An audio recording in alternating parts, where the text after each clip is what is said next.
दोस्तों नमस्कार। जब भी हम कोई संकल्प करते हैं तो तत्काल दो या अधिक विकल्प उत्पन्न हो जाते हैं और हम अपनी पसंद के अनुसार उसमें से एक को चुनते हैं और उसे पूरा करने का जतन करते हैं। लेकिन होता वह है जो प्रकृति चाहती है।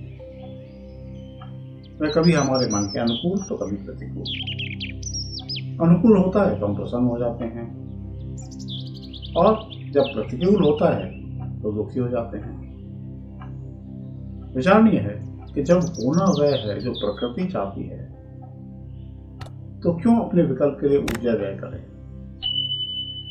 असल में होता यह है कि जब हम कोई विकल्प चुनते हैं और प्रकृति उसके विपरीत होती है तो एक द्वंद्व उत्पन्न होता है। इससे न केवल हमारी ऊर्जा व्यर्थ जाया होती है अपितु तनाव भी उत्पन्न होता है।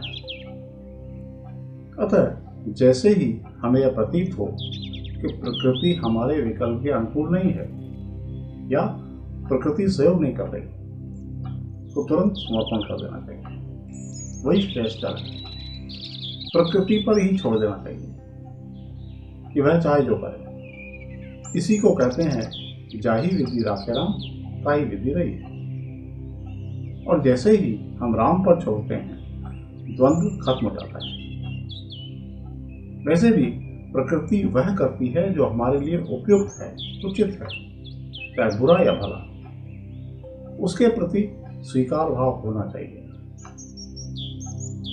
प्रकृति को बेहतर पता है कि होना क्या चाहिए, भले ही वह हमें अच्छा लगे या न लगे, मगर उसी में हमारी भलाई निहित होती है।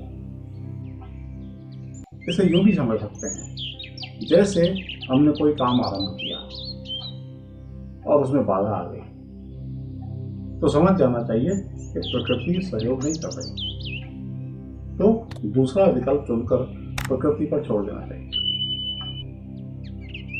कदाचित कुछ लोग ये सोच सकते हैं कि बाधा आने पर पुनः पुनः प्रयास करना चाहिए और यही हमें सिखाया गया है, मगर अंदर का सच ये है कि हमारे लिए ठीक नहीं।